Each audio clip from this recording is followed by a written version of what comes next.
There are places in this world where the past refuses to stay buried, where the sins of fathers seep through floorboards and drip from rafters like morning dew. The Mississippi Delta in 1884 was such a place, a landscape of cotton fields stretching toward horizons that seemed to swallow hope itself, where the earth remembered everything men tried to forget. The war had ended 19 years prior, but its ghost walked freely through towns with names that tasted like iron and ash on the tongue. Reconstruction had come and gone, leaving behind a bitterness that curdled in the humid air, thick as the kudzu that strangled abandoned homesteads along the back roads. In those years following the war, the South was a wound that wouldn't heal, and nowhere was this truer than in the settlements along the Yazoo River, where the water ran brown with silt and secrets. The church stood on a rise just outside the town of Redemption Crossing, a name chosen with the kind of desperate optimism that always precedes tragedy. It was a modest structure, built from cypress wood that had been pulled from the swamps in 1862, before the young men marched away to die in fields far from home.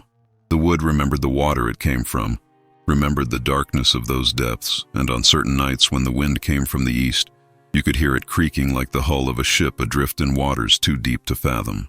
Reverend Josiah Blackwood had taken the pulpit in the spring of 1883, arriving from Natchez with little more than a worn Bible and a calling he described as undeniable. He was a tall man, thin as a rail fence, with eyes the color of winter storm clouds and hands that trembled slightly when he raised them in benediction. Those who attended his first sermon remarked on the passion in his voice, the way he seemed to pull scripture from some deep well within himself, as though he were translating divine words directly from a language only he could hear. His wife, Eleanor, was a quiet woman with Cherokee blood in her veins, and a way of looking at things that made people uncomfortable, as though she could see through the masks everyone wore to the truth beneath. The church itself was nothing grand. 15 rows of hand-hewn pews, a simple altar, and a cross fashioned from iron that someone had salvaged from a burned plantation house. The windows were plain glass, wavy and imperfect, casting strange shadows when the afternoon sun slanted through at certain angles. There was no steeple, only a small bell tower that housed a cracked bell that had been cast in Charleston before the war, its tone flat and mournful when Josiah pulled the rope on Sunday mornings. The congregation numbered perhaps 40 souls on a good week, farmers and their families, a few merchants from town, and the handful of freed people who still lived in the quarters behind the old Morrison place, attending services that welcomed them with words, but not always with hearts. Josiah noticed the smell first, 3 months after he arrived. It was a Sunday in late July, the kind of day when the heat pressed down like a physical weight, and the air itself seemed too thick to breathe.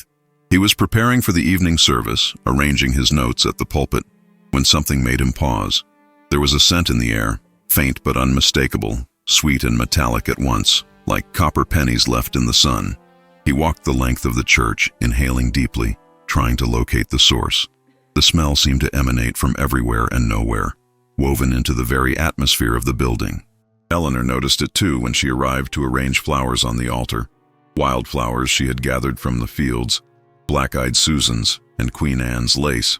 She said nothing at first, but Josiah saw her nostrils flare, saw the way her eyes narrowed as she turned her head slowly, tracking something invisible. Later, as they walked back to the small house behind the church, a modest structure with a sagging porch and a roof that leaked when the rains came hard, Eleanor spoke in that careful way she had when she knew something but wasn't certain she should share it.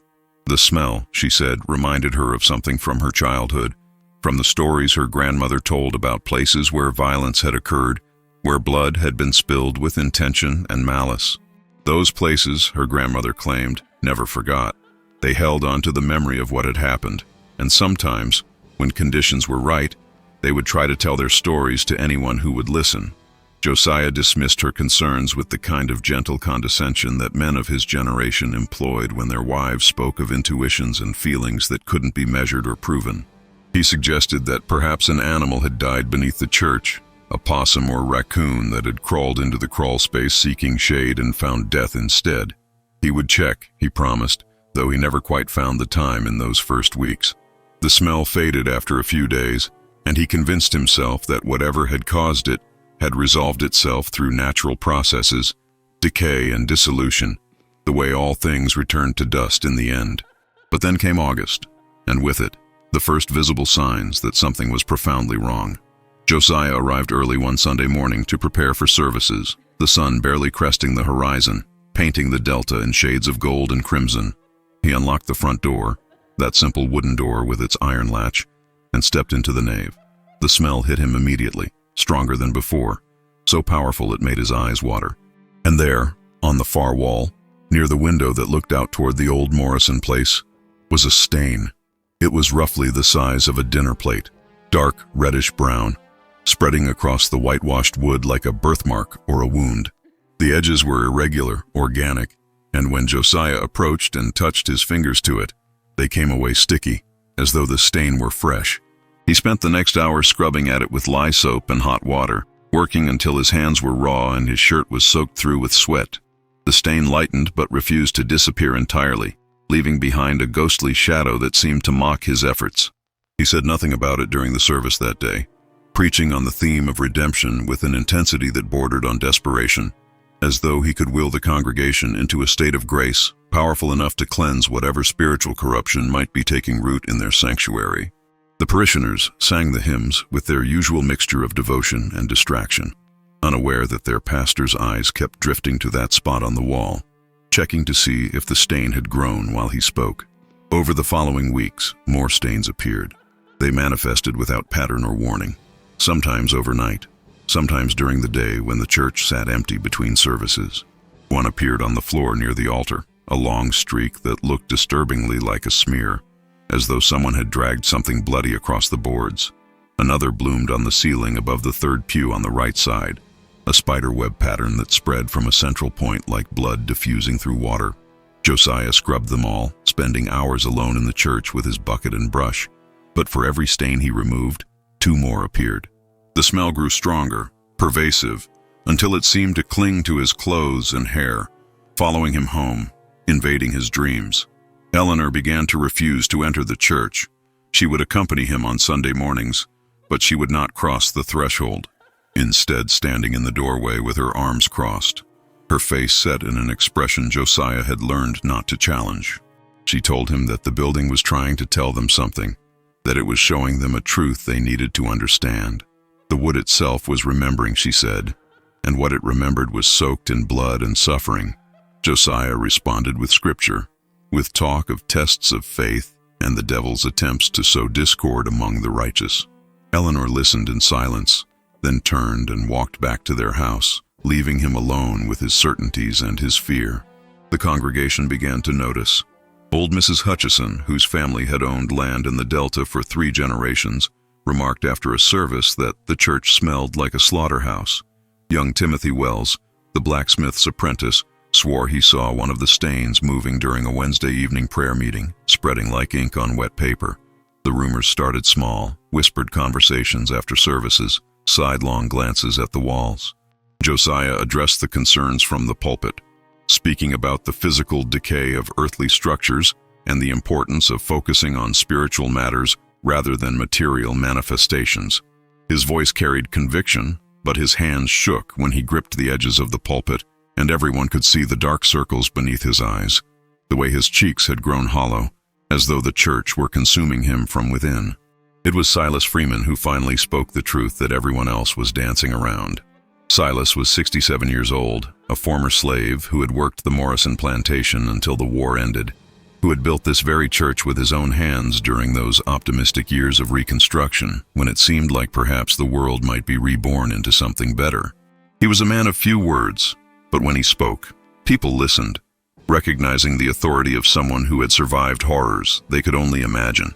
After a Sunday service in late September, as the congregation filed out into the sticky afternoon heat, Silas remained behind, sitting in the back pew with his hat in his hands, waiting for the others to leave. When the church was empty except for the 2 of them, Silas rose and walked slowly down the center aisle, his footsteps echoing on the worn floorboards. He stopped halfway to the altar and turned to look at the walls, at the stains that had multiplied until they covered nearly every surface, some small as coins, others large as windows. Josiah stood at the pulpit, waiting, knowing that whatever Silas had to say would change everything.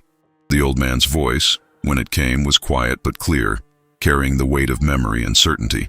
He said that the church was bleeding because it was built on blood, built from wood that had been cut by enslaved hands and raised over ground that had drunk the suffering of generations. He said that this particular spot, this rise where the church stood, had a history that predated the building itself, a history that the white folks of Redemption Crossing had conveniently forgotten or chosen to ignore. Josiah descended from the pulpit, his legs feeling weak, and asked Silas to explain. The old man nodded, seemed to gather himself, and began to speak.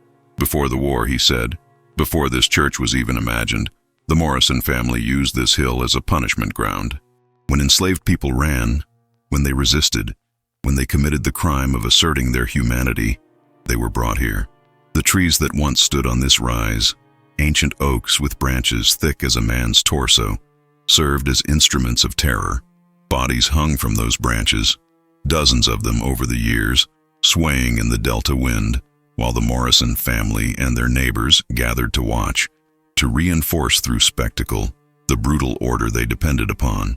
The earth here, Silas said, was saturated with the blood of his people, with the tears of mothers and fathers and children, with the screams that had nowhere else to go but into the ground.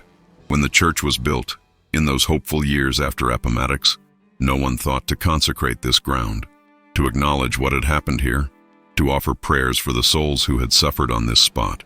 They simply cut down what remained of the trees, cleared the undergrowth, and raised a sanctuary dedicated to a God of love and forgiveness, as though the past could be erased through the simple act of construction. But the earth, Silas said, the earth remembers. And the wood, pulled from swamps where enslaved people had worked and died, that wood remembers too. The church was built from memory and suffering, and now it was trying to show them what they had refused to see. Josiah listened to all of this in silence, his mind racing, trying to reconcile Silas's account with his own understanding of the world, of God's plan, of the narrative of progress and redemption he had been taught to believe in. He wanted to dismiss it as superstition, as the kind of folk belief that religion was supposed to dispel with the light of truth, but he couldn't ignore the evidence of his own senses, the stains that multiplied despite his efforts, the smell that grew stronger each day, the way the church itself seemed to pulse with some kind of terrible life. He asked Silas what should be done, how this curse, if that's what it was, could be lifted. The old man shook his head slowly, his eyes sad and knowing. Some things, he said, cannot be undone. Some debts are too great to be paid. All they could do was acknowledge the truth, speak the names of the dead if any names remained, and perhaps in time, the church would stop its bleeding and allow the dead their rest. That night, Josiah couldn't sleep. He lay in bed next to Eleanor, listening to her steady breathing, staring at the ceiling of their bedroom where water stains from the leaking roof formed shapes that looked disturbingly like faces. His mind turned over Silas's words, testing them against everything he believed, everything he had built his life upon. He had come to Redemption Crossing to save souls, to bring the word of God to a place that needed healing. But what if the healing required something more than scripture and sermons? What if it required an accounting, a reckoning with sins so profound that they had poisoned the very ground? As the sky began to lighten with the approach of dawn, Josiah made a decision. He would investigate Silas's claims, would search for records, would try to learn the names of those who had died on this hill. If the church was indeed built on blood, then that blood deserved recognition, deserved to be named and mourned. It was, he thought, the least he could do, the bare minimum of human decency. He rose from bed quietly, dressed in the pre-dawn darkness, and walked through the still sleeping town to the small courthouse where records were kept, such records as survived the war and its chaotic aftermath. The clerk, a young man named Patterson who had aspirations of becoming a lawyer, was surprised to see the Reverend so early, but he unlocked the building and allowed Josiah access to the archives. What Josiah found in those dusty rooms, in ledgers and documents that reeked of mildew and neglect, confirmed Silas's account and added layers of horror he hadn't anticipated. The Morrison family, it turned out, had kept meticulous records. There were inventories of property, human and otherwise, with names and ages and values assigned to living souls. There were accounts of punishments administered, clinical in their detail, describing the number of lashes, the instruments used, the duration of confinement in boxes barely large enough to contain a human body. And there were deaths, recorded with the same casual indifference one might use to note the loss of a mule or the destruction of a barn by fire.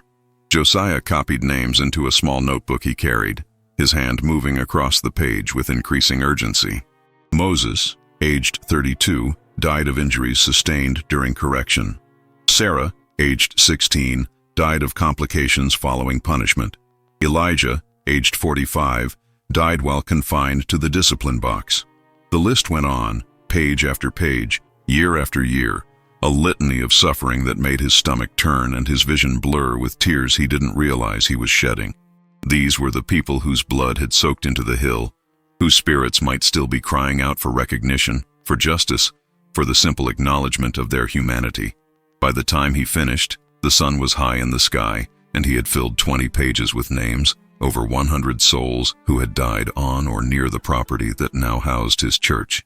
He returned to the church that afternoon, carrying his notebook like a sacred text. The smell hit him as soon as he opened the door, stronger than ever, almost overwhelming in its intensity. The stains had multiplied overnight, covering every surface now, the walls and floor and ceiling all marked with those dark wet patches that glistened in the afternoon light filtering through the windows. It looked like the church was weeping blood, like the building itself had become a living wound.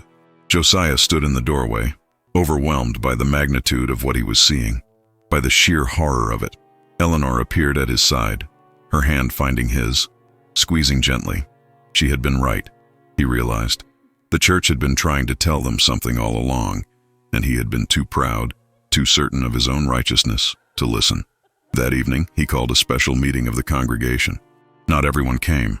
Some families had already stopped attending services, frightened by the stains and the smell, by the rumors that were spreading through town like fever. But those who did come sat in the pews amid the bleeding walls, their faces pale and drawn, waiting to hear what their pastor would say. Josiah stood at the pulpit with his notebook open before him and began to speak. He told them everything Silas had revealed, everything he had discovered in the courthouse records. He read names, slowly and clearly, giving each one the weight it deserved, pausing between them to let the congregation absorb the reality of what had happened on this ground. Some wept as he read. Others sat in stony silence. A few walked out, unable or unwilling to hear these truths. When he finished reading the names, Josiah closed his notebook and looked out at the remnant of his congregation. He told them that they had built their house of worship on a foundation of suffering, that they had tried to pray away sins without acknowledging them, to claim redemption without offering restitution. He said that the church was bleeding because it carried within itself the memory of that suffering, because the dead had not been honored or mourned, because their names had been forgotten and their humanity denied. He said that perhaps God was showing them something through these manifestations, was refusing to let them worship in willful ignorance, was demanding that they face the truth of their history before they could move forward into any kind of genuine grace. The response was immediate and divided. Some of the parishioners, particularly the older ones whose families had lived in the Delta for generations, erupted in anger. They accused Josiah of stirring up trouble, of dwelling on past matters that were best left buried, of betraying the trust of the congregation with his inflammatory rhetoric. They argued that the war had settled these questions, that Reconstruction had given the former slaves their freedom, that to continue dwelling on the sins of the fathers was to prevent the healing that everyone claimed to want. Others, particularly some of the younger members and those who had moved to Redemption Crossing from elsewhere, listened with expressions of growing horror, beginning to understand the implications of what Josiah was revealing. The meeting dissolved into chaos, voices raised in argument, old grudges and resentments bubbling to the surface. Josiah tried to restore order, but his voice was lost in the cacophony. It was only when Silas Freeman stood and raised his hand that the congregation fell silent, that same authority of lived experience commanding respect, even from those who disagreed with him. Silas spoke briefly, thanking the Reverend for acknowledging the truth, for reading the names of those who had died. He said that he had known some of those people, had worked alongside them, had watched them suffer and die. To hear their names spoken in this place, he said, was a kind of healing, even if it came too late to save them. Then he walked out of the church, his back straight despite his years, leaving behind a silence heavier than any words could be. That night, the bleeding intensified. Josiah and Eleanor heard it from their house. a sound like rain falling on a tin roof, a steady dripping that drew them from their bed and back to the church. They found the building transformed, every surface now slick with what looked like fresh blood, rivulets running down the walls and pooling on the floor, the smell so powerful it burned their throats and made them gag. It was impossible, physically impossible, but there it was, undeniable in its horror.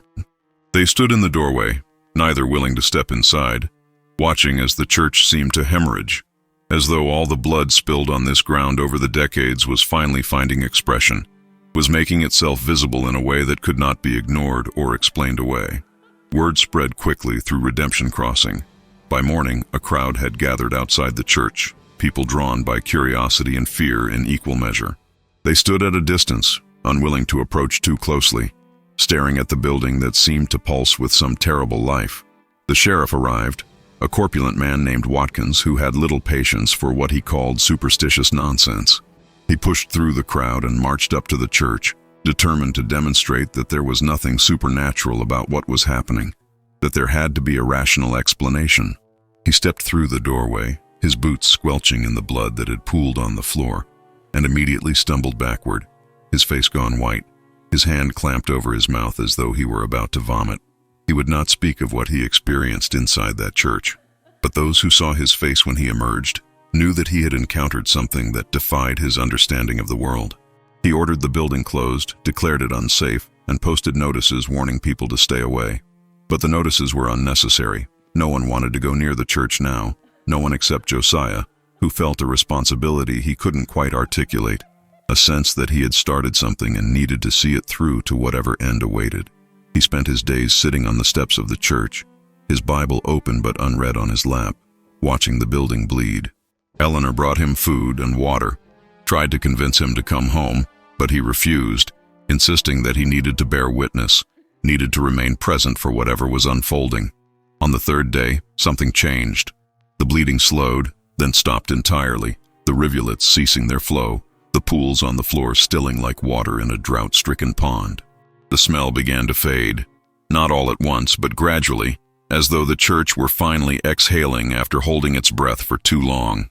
Josiah rose from the steps and entered the building, his heart hammering in his chest, not knowing what he would find.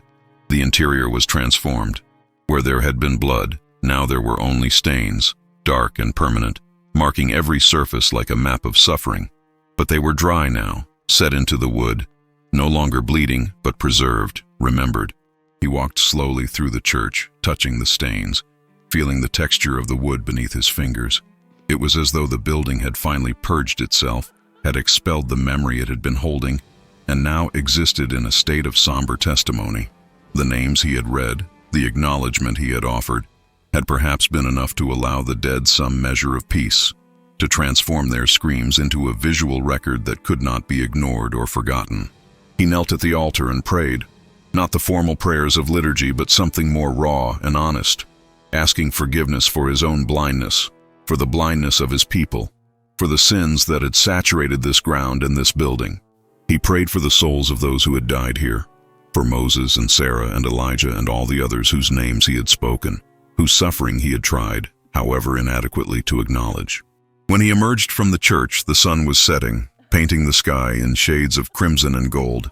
Eleanor was waiting for him, and together they walked back to their house. He told her what he had found, how the bleeding had stopped, but the stains remained, how the church now bore permanent testimony to the suffering that had occurred on this ground. She listened, nodding, and said that perhaps that was how it should be, that some things needed to be remembered rather than hidden, that the dead deserved their memorial even if it came in such a terrible form. The congregation never returned to that church. In the days and weeks that followed, there was talk of tearing it down, of building a new sanctuary somewhere else, on ground unburdened by such horrific history. But Josiah argued against this, insisting that the church should remain as it was, that the stains should be preserved as a reminder and a warning. Some called him a madman, said that the experience had unhinged him, that he had lost his way. Others, a small but growing number, began to understand what he was trying to articulate, the necessity of facing truth rather than fleeing from it, of allowing the past to inform the present rather than pretending it had never happened. In the end, the church stood empty. Services were held in a barn on the outskirts of town, and eventually a new church was built, a simple structure with no connection to the old one. But the bleeding church remained on its hill, the doors left unlocked, the interior slowly returning to nature as rain leaked through the roof and wind whistled through gaps in the walls. The stains persisted, growing darker with time rather than fading, as though the wood itself was determined to hold on to the memory of what had been revealed. People from neighboring towns came to see it, drawn by the stories that spread through the delta, tales of a church that had bled to expel the sins buried beneath it. Some came as tourists, seeking a thrill or a story to tell. Others came as pilgrims, seeking understanding or redemption, or simply a chance to witness something that defied easy explanation. Josiah remained in Redemption Crossing for another 5 years, serving his diminished congregation with a humility and dedication that slowly won back some of those who had turned against him. He never forgot the names he had read, carrying his notebook with him always, sometimes reading from it when he preached, insisting that the dead deserved to be remembered, that their suffering had meaning beyond the brutality that had caused it. Eleanor supported him through all of this, her quiet strength anchoring him when he threatened to drift into despair or obsession. Together they navigated the aftermath of the revelation, helping their community grapple with truths that were easier to deny than to accept. In 1889, Josiah accepted a calling to a church in Arkansas, a fresh start in a place not burdened by the particular history of Redemption Crossing.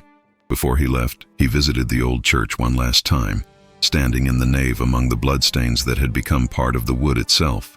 He spoke to the dead, thanking them for their testimony, asking them to rest, hoping that his efforts had provided some small measure of what they deserved. Then he locked the door behind him and walked away, carrying with him the weight of what he had learned, the knowledge that some frontiers were better crossed, some truths better known, even when they were almost too terrible to bear. The church still stands today, or what remains of it. Time and weather have taken their toll, the roof now entirely gone, the walls leaning at precarious angles, vines and vegetation reclaiming the structure. But the stains persist, visible even after more than a century, dark marks on weathered wood that refuse to fade. Locals avoid the place, particularly after dark, claiming that sometimes you can still smell it, that metallic sweetness that speaks of blood and suffering. Historians have documented the site, preserving photographs and measurements, trying to understand the phenomenon through the lens of science and reason. But no explanation has ever fully accounted for what happened in that church during those months in 1884, how a building could bleed, how the past could make itself so violently present. Some say that the dead spoke through the wood, that they found a way to testify when no living voice would speak for them. Others claim it was mass hysteria, a shared delusion brought on by guilt and the oppressive heat of a Mississippi summer. Still others argue for explanations involving groundwater and mineral deposits, chemical reactions between the soil and the cypress wood, phenomena that only appeared supernatural because of the confluence of human psychology and environmental conditions. But those who saw it, who stood in that church while blood ran down the walls, who breathed in that smell and felt the weight of history pressing down like a physical force, they know better. They know that some things exceed the boundaries of rational explanation, that the world is stranger and more terrible than our philosophies allow. The story of the Bleeding Church has become part of Delta folklore, passed down through generations, embellished and altered with each telling until it's difficult to separate fact from fiction, memory from myth. But certain elements remain constant in every version. The stains that appeared without warning, the smell of blood that permeated everything, the names of the dead read aloud in a sanctuary built on their suffering, and the way the building seemed to purge itself once the truth had been acknowledged. These core elements persist because they point to something fundamental about how we relate to history, to trauma, to the sins we inherit, and the debts we owe to those who suffered before us. There is a photograph from 1923 taken by a traveling journalist who heard about the church and came to investigate. It shows the interior of the building, still recognizable despite nearly 40 years of neglect, and clearly visible on every surface are the stains, dark as ink, permanent as scars. The journalist wrote an article that was published in several newspapers describing what he had seen and heard, including interviews with elderly residents who remembered the events of 1884. Among those he interviewed was Silas Freeman's daughter, Rachel, who was 91 years old at the time and still sharp as a tack. She told the journalist that her father had always said the church bled because it had a conscience, because even wood and nails could not bear to be part of a lie, could not remain silent in the face of such profound injustice. The building, she said, was more honest than the people who worshipped in it, and its bleeding was an act of testimony when human testimony failed. The journalist also interviewed one of Josiah Blackwood's sons, who had been a child during the events but remembered them with disturbing clarity. He described his father as a changed man after that summer, more serious and more troubled, haunted by something he had seen or understood. The son said that Josiah would sometimes wake screaming in the night, not from nightmares but from memories, from the images of those stains spreading across the walls, from the knowledge of what they represented. He never regretted reading those names, the son said, never regretted acknowledging the truth, but it cost him something profound, some kind of innocence or certainty that he never recovered. Over the decades, the church became a destination for those interested in the paranormal, in unexplained phenomena, in the intersection of history and horror. Groups would visit at night, armed with cameras and recording equipment, seeking evidence of ghosts or spiritual activity.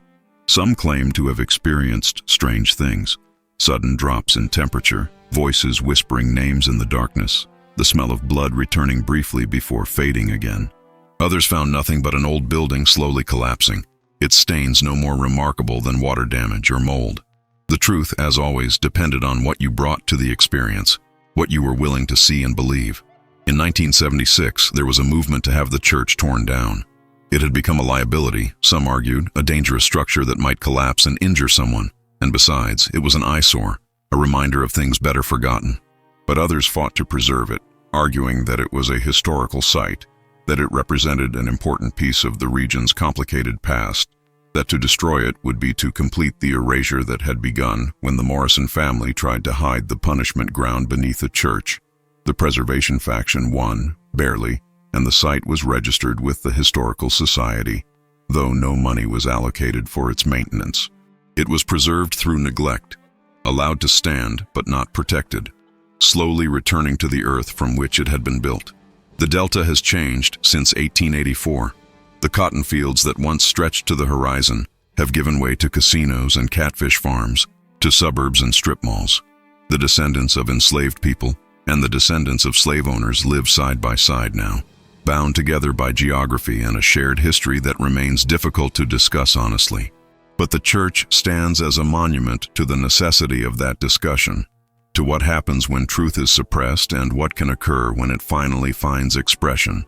It is a reminder that the past is never really past, that it lives in our buildings and our land, in the very ground beneath our feet, waiting for the right moment to speak. There are those who say that the church is still bleeding, that if you visit at the right time, under the right conditions, you can see the stains beginning to glisten again, to take on that wet quality that speaks of fresh blood. They say this happens most often in August, during the hottest part of the summer, when the air is thick and still, and the cicadas scream their endless song. Whether this is true or merely the product of suggestion and imagination is impossible to say with certainty, but the fact that people still visit, still seek out this crumbling structure in a forgotten corner of the Delta, suggests that there is something here that resonates, something that speaks to our need to witness, to remember, to acknowledge the suffering of those who came before. Josiah Blackwood died in 1912 at the age of 72 in that church in Arkansas where he had spent his final years. His obituary made no mention of the events in Redemption Crossing, described him simply as a devoted servant of God who administered to the spiritual needs of his flock with wisdom and compassion. But among his effects, found after his death, was the notebook containing those names, every page preserved with care, protected from moisture and decay. His family donated it to a museum where it remains today, a testament to one man's attempt to honor the dead, to speak truth in a place built on lies. Eleanor outlived him by 7 years, dying in 1919 during the influenza epidemic that swept through the South. Her obituary was even briefer than her husband's, noting only that she had been a faithful wife and a woman of quiet dignity. But those who knew her remembered something else, the way she had stood by Josiah during those terrible months when the church bled, the way she had seen what others refused to see, the way she had understood, from the very beginning, that the building was trying to tell them something important. She never spoke publicly about those events, but in private conversations with friends, she would sometimes say that the church had taught her something about the nature of truth, about the way it demands acknowledgement, about the cost of silence. The stains in the church have been analyzed by scientists, sampled and studied in laboratories. The results are inconclusive. Some tests suggest iron oxide, others indicate organic compounds. Still others show nothing remarkable at all, just the accumulated grime of decades. But those who saw the bleeding when it happened, who witnessed the transformation of that building from a place of worship to a testimony of suffering, they don't need scientific verification. They know what they saw, what they smelled, what they felt. And they know that some things cannot be reduced to chemical formulas or rational explanations, that mystery persists even in an age that prides itself on having answers to everything. Today, visitors to the site will find a small plaque installed by the Historical Society, briefly describing the church's history without mentioning the bleeding. It notes the date of construction, the name of the congregation, and the fact that the building was abandoned in the late 19th century. There is no mention of why it was abandoned, no acknowledgement of the events that drove the congregation away. This omission speaks to the ongoing difficulty of confronting this history, of finding language adequate to describe what happened here and what it means. The bleeding church stands as a challenge to that inadequacy, as evidence that sometimes the truth finds its own voice when we refuse to speak it. The land around the church has changed hands many times over the years. Various owners have made plans to develop it, to build houses or businesses on this hill with its commanding view of the delta. But every project has failed, abandoned for reasons that vary but often include unexplained difficulties, cost overruns, and the discomfort of workers who report strange occurrences and refuse to continue. Whether these failures are the result of natural causes or something more mysterious is, like so much about this place, a matter of interpretation and belief. But the pattern is undeniable. The land resists development, as though determined to preserve the church and its testimony against all attempts to erase or forget. In recent years, there has been a renewed interest in the church from scholars studying the history of the post-Reconstruction South, particularly those examining how communities have dealt, or failed to deal, with the legacy of slavery and racial violence. The church is seen as a case study in collective trauma, in the ways that suppressed history can manifest in unexpected and disturbing ways. Papers have been written, conferences held, theories proposed, but academic analysis, for all its rigor and insight, still struggles to capture the visceral reality of what occurred in that building, the way it transformed ordinary space into a site of revelation and horror. There are recordings, made by various investigators over the years, that purport to capture sounds from inside the church: dripping, whispers, a voice reading names. Skeptics dismiss these as hoaxes or misinterpretations of natural sounds: wind through broken windows, water dripping from decayed wood. But others hear in these recordings something more, an echo of that day when Josiah Blackwood stood at the pulpit and read the names of the dead, giving voice to those who had been silenced, acknowledging suffering that had been deliberately forgotten. Whether these sounds are genuine or fabricated matters less than what they represent: the ongoing need to bear witness, to remember, to refuse the comfort of amnesia. The Delta landscape has a way of preserving the past, of holding on to memory even as everything changes. The cypress swamps where the church's wood was harvested are mostly gone now, drained and filled for development.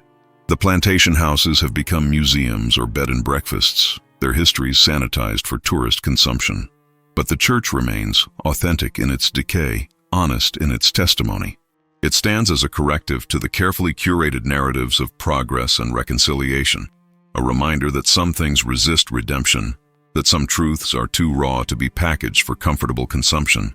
When the light hits the church at certain angles, particularly in the late afternoon when the sun slants low across the delta, the stains seem to glow, to take on a luminosity that makes them appear fresh, new, as though the bleeding might resume at any moment. This effect is purely optical, the result of how light interacts with the weathered wood, but it serves as a powerful reminder of what this place represents, of the way the past continually reasserts itself in the present, refusing to remain buried no matter how deep we try to dig the grave. The church pulses with this refusal, this insistence on memory, this demand for acknowledgement. Local children are warned to stay away from the church, told that it's dangerous, that the structure might collapse, that there are snakes and rats and who knows what else inside. But teenage bravado being what it is, they sometimes venture there anyway, on dares or in search of thrills. Most leave quickly, spooked by the atmosphere more than any specific phenomenon. But a few report experiences that stay with them. A sense of overwhelming sadness, of grief so profound it seems to emanate from the walls themselves. The sensation of being watched by many eyes, of presences crowding close. And always, if only for a moment, that smell, metallic and sweet, like blood in the summer heat.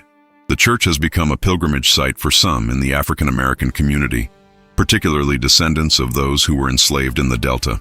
They come to stand where their ancestors suffered, to honor their memory in a place that refuses to let that memory fade. Some leave flowers, others light candles. Still others simply stand in silence, bearing witness to witness. These visits are not publicized, are not part of any organized memorial effort, but they happen with regularity, a quiet acknowledgement of connection and continuity, of the bonds that link the living to the dead across the gulf of years.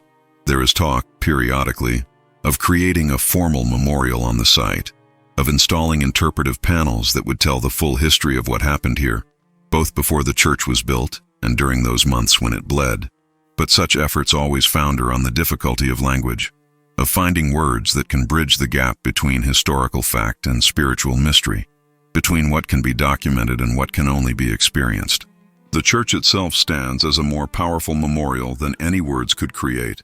Its stains a testament more honest than any carefully crafted narrative. The phenomenon of the bleeding church raises profound questions about the nature of buildings, of places, of the relationship between physical space and human experience. Can a structure hold memory? Can wood and nails absorb suffering and later release it? Can the past literally bleed through into the present? These questions defy easy answers, challenge our materialist assumptions about how the world works. But for those who experienced the bleeding, who saw what they saw and smelled what they smelled, such questions are already answered.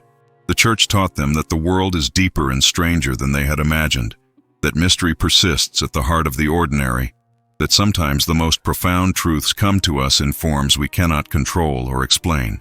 Josiah Blackwood's decision to read those names aloud remains controversial to this day. Some see it as an act of courage and moral clarity, a refusal to allow the dead to remain anonymous and forgotten. Others view it as unnecessarily divisive, a stirring up of old wounds that were better left to heal. But what cannot be disputed is the effect it had on the church itself, the way the bleeding slowed and stopped after that acknowledgement, as though the building had finally been given permission to rest after having carried its terrible burden for so long. Whether this was coincidence or causation, natural process or supernatural intervention, remains a matter of debate. But the sequence of events suggests a connection, a relationship between human action and material response that challenges our understanding of how such things work.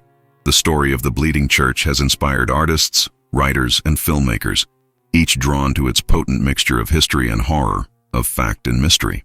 Some treatments have been sensitive and thoughtful, attempts to explore the deeper meanings and implications of what occurred. Others have been exploitative, seeking only to capitalize on the sensational aspects of the story. But all these interpretations, good and bad, speak to the power of the narrative, to the way it touches something fundamental in us. Some need to understand how we relate to the past, how we carry the weight of history, how we can possibly find redemption in the face of such profound sin. The church sits on its hill still, visible from the highway if you know where to look. Most drivers pass by without noticing, focused on their destinations, unaware of the story this crumbling structure holds. But occasionally someone will slow down, will pull off onto the shoulder, will stand and stare at this ruin that refuses to be merely a ruin, that insists on being something more. What they see depends on what they bring to the viewing. A curiosity about the past, a sensitivity to atmosphere, a willingness to consider that the world might be larger and stranger than the narrow confines of daily life suggest. The bleeding has not occurred again, not in the dramatic fashion of that August in 1884. But there are persistent reports of smaller manifestations, brief moments when a stain will appear to glisten, when the smell will return for just a heartbeat before fading, when the air inside the church will suddenly feel charged with something unnamed and unnameable. These moments are brief, easily dismissed, but they occur often enough to maintain the church's reputation, to keep the story alive in the collective consciousness of the region. In 2008, a team of paranormal investigators spent several nights in the church, documenting their findings in a series of videos that gained some attention on early social media. They recorded temperature fluctuations, electromagnetic anomalies, and what they claimed were voices speaking in tongues no longer used. Skeptics pointed out that old buildings naturally produce strange sounds, and that electromagnetic readings can be affected by numerous mundane factors. But the investigators remained convinced that they had encountered something genuine, something that defied conventional explanation. Their testimony added another layer to the church's story, another interpretation of what this place represents and what it might still be trying to communicate. The land itself, that hill where the church stands, has proven resistant to comprehensive study. Archaeologists who have proposed excavations to document what might lie beneath the church have been denied permits, partially due to concerns about structural integrity, but also because of opposition from various community groups who argue that the dead deserve to rest undisturbed. This opposition crosses racial lines, suggesting a shared sense that some things are better left alone, that digging into this particular past might unleash something best left contained. Whether this caution is justified or merely superstitious is impossible to say, but it reflects the continuing power of this place to inspire unease and uncertainty. The church's influence extends beyond its physical location. People who have never visited the site, who know the story only from books or films or online accounts, report dreams about it, vivid nightmares of walls bleeding and names being read in voices that echo through empty spaces. These reports are scattered and anecdotal, impossible to verify, but they suggest that the story itself has taken on a life beyond the mere facts, that it has become a kind of modern myth, a narrative that speaks to contemporary anxieties about memory and forgetting, about justice and redemption, about the possibility of making amends for the sins of history. The church has become a symbol, though what exactly it symbolizes depends on who is doing the interpreting. As the church continues its slow collapse, as the wood returns to the earth and the structure gradually loses definition and form, there is an urgency to preserve not the building itself, which cannot and perhaps should not be saved, but the story, the memory, the testimony it represents. Oral histories have been recorded, interviews conducted with the oldest residents who still remember the tales their grandparents told. Photographs have been archived, measurements taken, samples preserved. All of this is an attempt to ensure that even when the physical structure finally succumbs to time and weather, the truth it represents will persist, will continue to challenge and disturb and instruct future generations about the cost of willful blindness and the necessity of acknowledgement.